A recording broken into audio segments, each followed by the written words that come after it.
On this episode of Business is Personal, I'm sitting down with Lucy Dabo. She is the CEO of Together Consultancy. We're going to be talking about people, purpose, and culture in organizations. We're going to talk about how it feels as an owner to exit your company. And we're going to talk about the kind of leadership that's necessary in order to get culture change happening. Also, if you haven't connected with me yet, connect with me on LinkedIn. Do you feel disconnected at work? Are you feeling exhausted? Almost like you hate your job and secretly maybe your boss too? This is Business is Personal, a blueprint to discovering and creating meaning at work in collaboration with Smashy TV, a live streaming service in the Middle East for the driven, the dreamers, and the doers. I'm so excited to have Lucy Dabo with me today. This is going to be such a good conversation. She's all about people and culture, which is exactly my field, which, that's why I love this. It's going to be great. She is the founder and CEO of Together. It's a consultancy based in Dubai, and I don't want to take too much away from your message. Please introduce yourself. Thank you, Corey. Hi, I'm Lucy, CEO of Together. And our purpose for our agency is to make great workplace culture the norm, not the exception. Corey said it before, we work almost half our lives. We should be doing it with meaning and passion and engagement. That doesn't mean it's going to be easy, but at least make it purposeful. So we help organizations craft their culture, create it, co-create it, and then embed and activate it throughout the organization.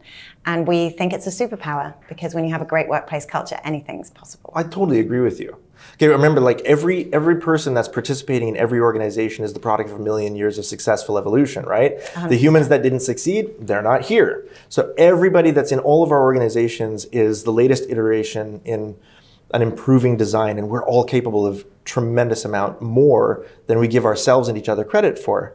Do you find the same when you're working in organizational culture? 100%. And intrinsically, humans want to contribute. 100%. We are hardwired to want to contribute positively. Right. And yes, a few tiny number might be disruptive, but generally speaking, people come to work to do their best. And the purpose of having a great culture is that helping people to do it in the right way and channeling their energy in the same direction, as opposed to making it up as they go along. Yeah, absolutely. I think we tend to have a kind of, I don't want to say depressive or dystopian, but negative biased view about organizations and people and leaders and bosses. And I've found that there's very few evil people on the planet. And most people are really just generally good. And most people have this fear that they're in it alone, but the reality is that they're in it together. And if we help them to wake them up to that, and we get them to see the part that they play in whatever economic game that they're involved in, then it just adds so much more purpose and meaning to their lives. 100%. And let's not forget, COVID has just changed all of this. Sure. It has fast-tracked the priority of people having introspection. Yeah. Suddenly everyone was isolated at home, doing their job, not literally everybody, but the large majority of office workers.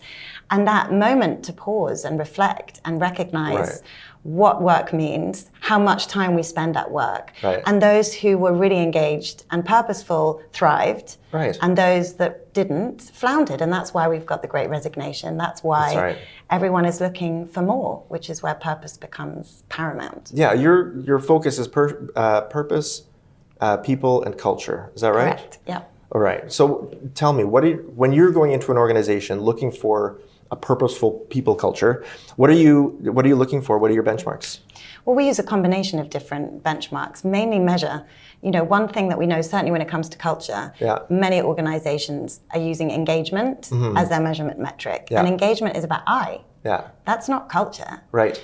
We is culture. Right. It's the overall organization. So we use a model called PREP, which is about purpose, reputation, engagement. These are really, really, really, and performance, so key because, and that C-suite level, right? They're the ones that have that exposure over everything, and they're ultimately the decision makers of whether this work happens or it doesn't. It's not that they're at the core of it all, but we know that if we don't have the leadership team on board, committed and invested for the long run, it's ineffective. I love that you said that, because there's so many C-suiters out there that are convinced that this is something that needs to happen at the grassroots, and let's just give the people what they want kind of thing. But there is no such thing as a grassroots movement in a private organization. The research is very solid on that. If it doesn't come from the top, it will not permeate the bottom.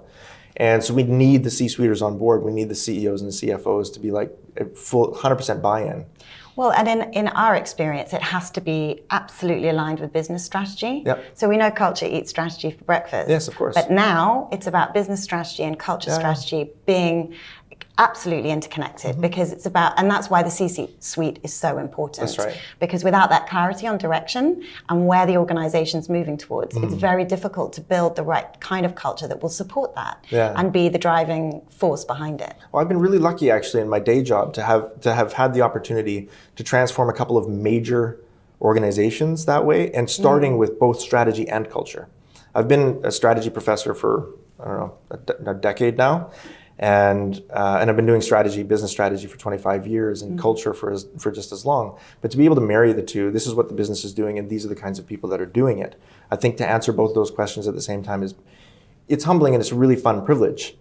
Well, I mean, for us, it's come from first-hand experience. Right. So I co-founded a business in 2004 and spent over a decade building it, and we were renowned for our culture. Right. We were a culture-first, culture-centric organization.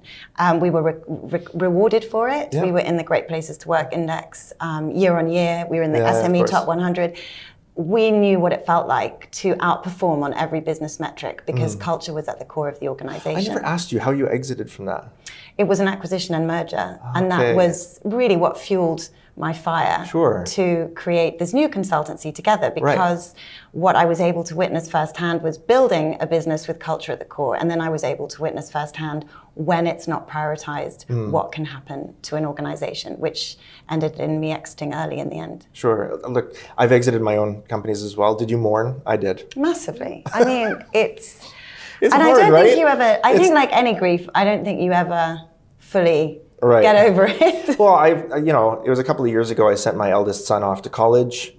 It was not dissimilar, right? My experience of that was like, I'm proud, but I'm also sad, So watching the organizations grow on without me has been hard as well, and watching my son develop without me has been, again, I'm proud, but sometimes I wish I could be more involved. Do you get those too?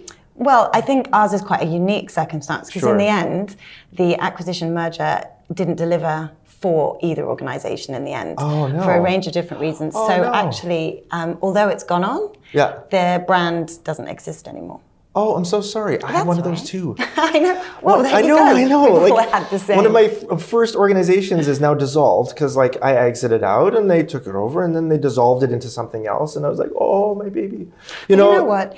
This is the reality of life. Life is a journey, and chapters, and this is another chapter in this beautiful story called life. And look, you can't regret. I don't believe in regret. I feel like we learn, and we take those learns and we use them as effectively as possible. 100%. And I think that is at the core of this new consultancy, that I've been absolutely driven to build a sustainable model that can live on beyond founders, beyond shareholders, that we can have something that isn't reliant on a growth strategy that links to exit or acquisition, that there's a way of building something that can continue on. I think one of the most rewarding artifacts of having exited an organization before is that 20 years later, former employees are saying, hey, how's it going?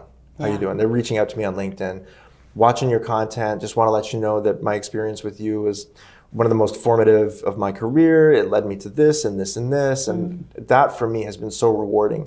So even if the brand itself has dissolved, the influence that we've had in those people's lives has carried on and been part of their formation, and been part of the thread that's now led them into whatever career they're in now.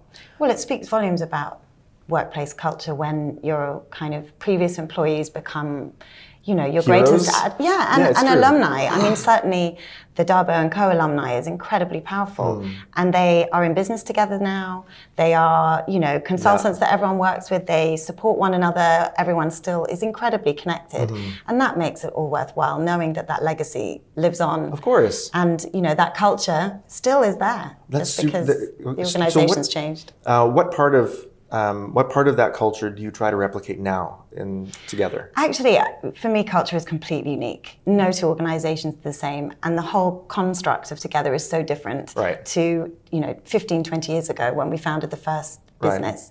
And now the whole way that businesses are structured, we have so many different opportunities, agile models, traditional models. So actually it's about finding the right environment and the right drivers for the specific business. So for us now, it's all about how can we be fluid, how can we adapt to what the market needs and wants when it comes to an employee point of view, because we know that hybrid working, flexibility, these are really, really, really important. And that really comes back to why culture is so high on the agenda now. People are asking for it, and you can't ignore the movement of employees that are just demanding it. That's true. No, more and more, I think company owners and leaders are recognizing the importance of curating an employee experience and curating the employee journey, because there's beginning, middle, and end, right? And it follows the same as every product, every service. There's a curve. Yeah. And so I'm not under any delusion that anybody who works with me is going to be working for me for the next 30 years. Okay, and especially the most talented people, what we know about talent is that the more talented you are, the less retainable you are. Yeah. Right? So we have to have really amazing onboarding and really amazing exiting. And as long as we keep that going, then we can maintain our culture. But if the turnover is too abrupt, or too quick, if the turnover is too fast, then it's very difficult to maintain culture. No, and that is often a concern. How do you build it and how do you retain it? Right. And actually, because again with leadership, if the C-suite leave and they've invested all this time to build and craft this really effective culture, and then they all move, does it leave? And that's where how you embed it and activate it. So that's really where the work starts. For us, you define it, you co-create it, you launch it, but then the real time and investment comes in how you embed it and activate it consistently, because you talked earlier about that kind of curve with employees. Internal communications and engaging your community in the workplace is like a campaign. Apple don't launch a phone, put it out there and never mention it again. They are consistent, they are clear, they communicate. You have to keep being consistent, because otherwise, if you're not investing in it, it will die. I love that, and I absolutely agree with that. Look, internal communication strategies inside your organization are what's going to keep your culture hot and fast and solid, 100%. That's what's going to make your culture outlast the employee lifespan of any of your single employees, including your C-suite, by the way. And that's why we have those sort of three areas. You mentioned them earlier: people, purpose, and culture. Because without those three areas, a culture can never survive or be created. Your people are at the core of it. Whatever you do, leaders can often become a little bit insulated and say, in our line of work, it's not so important. It's universal. Humans are universal, and they exist everywhere. Purpose, why are we doing it? Why do I come to work every day? How aligned am I to what the organization is doing? And what we find over and over again is there is this enormous gap between the C-suite having absolute clarity. They know why they do it. They know what the business strategy is. They know what the values are. And then this enormous gap to the rest of the organization. And people need to know what they're contributing towards. It's incredibly important. And that's there where you can build your culture. How far would you go on inviting the employees themselves to contribute to the definitions of purpose and values and 100% essential. We wouldn't do it without it. So although it starts at the top, it has to be across the organization. It has to be an inclusive process. If it's not, completely ineffective. Look, words on a wall, tokenistic, ineffective, and inauthentic. It has to feel like it's come from within the business. Otherwise, it will fail. It's more challenging when you have like 10,000 employees to ask everybody's opinions and kind of get everything amalgamated. And then there's always the danger of not being able to steer what the majority want into something that's actually going to be feasible for the organization. But I definitely agree that there's got to be incredibly intelligent and intentional communication to make sure that whatever the vision, mission, values, and goals are for the organization is not just communicated to the employees, but the employees have a chance to buy in. Right? Because that's half of their lives too, right? Like if I'm putting half of my life into Apple, you use it as an example, I want to make sure that the half of my life that I'm putting into that project every day is a meaningful half. So I need to buy into the vision, because that's taking up half of my life and I'm never going to get that back. Ever.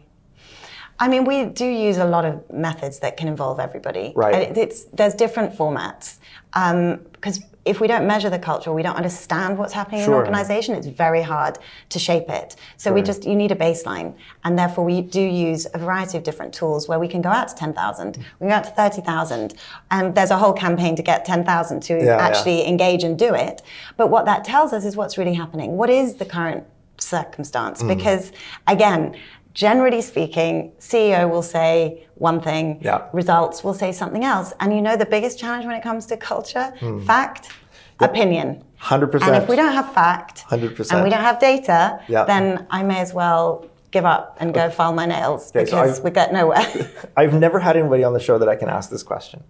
But I know you're going to understand this. Yeah, look. What are the leadership personas that you find most frustrating to work with while you're trying to improve the quality of life for their employees?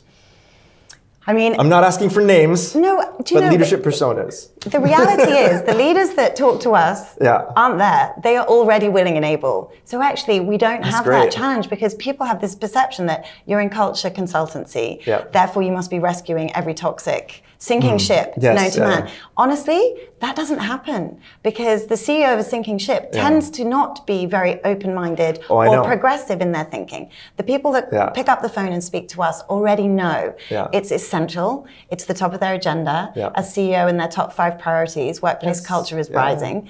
And so we tend to find genuinely, and I'm not trying to avoid the question, that they tend to be incredibly progressive and open because when we come in to work with them, they have got to open their cupboard and show us all the skeletons and be ready to hear the comfortable and the uncomfortable because our role is to challenge and support. And therefore they've got to be ready for that. And so happily, most of the time, and if they're not, honestly, we wouldn't do the work. Because our purpose, mission, vision, and values is all about impact and us being there for every man in the organization. C-suite is how we get in, but our work is about everyone in the organization. I totally agree with you. Now, I'm on the pure strategy side as well. So sometimes I'm called in just purely out of strategy and process and systems. And I will work very hard to influence direction in terms of culture from that platform. But it means that I have the unenviable privilege of dealing with some strongly willed, individualistic leaders. So what's your worst one? Oh, man. Without naming names, I think the omnipotent dictator is the most difficult persona that I have. The person that already thinks they know everything. They already think they have more knowledge about the industry and their company than anyone could possibly have in a lifetime. And therefore, their need for me is purely decorative. Do you know what I mean? And so I end up being a hood ornament for them, at least for the first little while until I've heard enough that I can maybe, on a few occasions, I've been able to break their hearts, which is great. And I've been able to crack through all of that, which ends up being a very high level imposter syndrome. That persona tends to be hiding under a very high level imposter syndrome. But once I can break their hearts and help them to see who they are in the process and all of the lives of the people that are around them contributing to what gives them meaning in their life, then I have a lot more leeway and movement in the organization. Of course. No, and that's actually where the real hard work comes, is the implementation. And that's what we wanted to include as a really important factor, because in our experience, it gets to a point where then they go, great, I know what to do now, but who's going to do it? And how are we going to be accountable? And how do we stop real life coming back in and everyone going, brilliant, we've got these shiny new culture manifesto, we've got our values playbook, we're all set to go. And then they get back to their office and go, the phone's ringing, the emails download, and suddenly it drops off the radar again. So building that kind of program of accountability and momentum, because you touched on it earlier, it's a movement. It's not a mandate. It's got to be a movement, and that requires 100%. Consistency and input from everyone. I found one of my best practices over the last, I think probably 6 years, I've developed a lot, is working with internal teams. And so I used to have my own consultancy before I exited out a number of years ago. And in that consultancy, I had my team and I would bring them in with me. We would do strategy and restructuring. And then we would exit and we would take all of the expertise with us.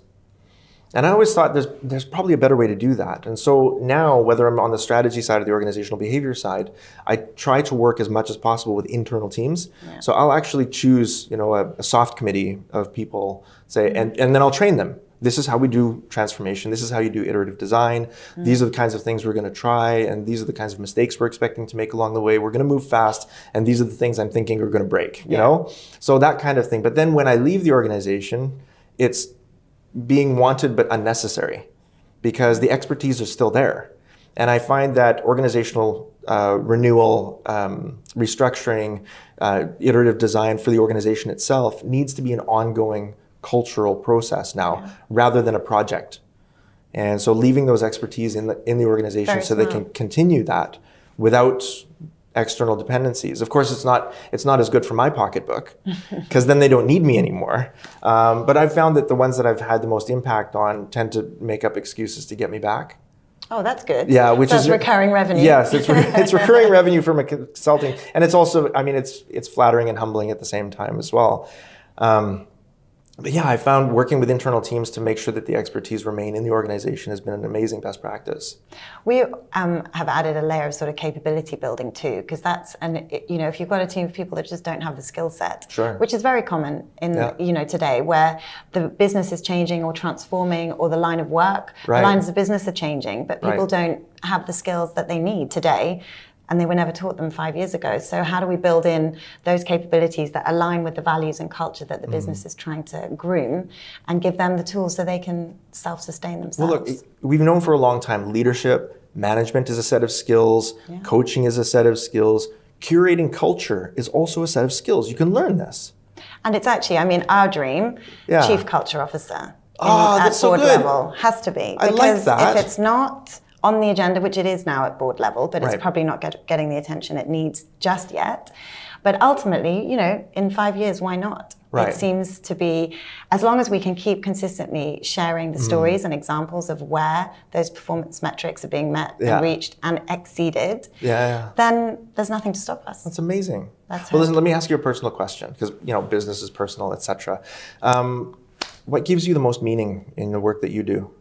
100% the people.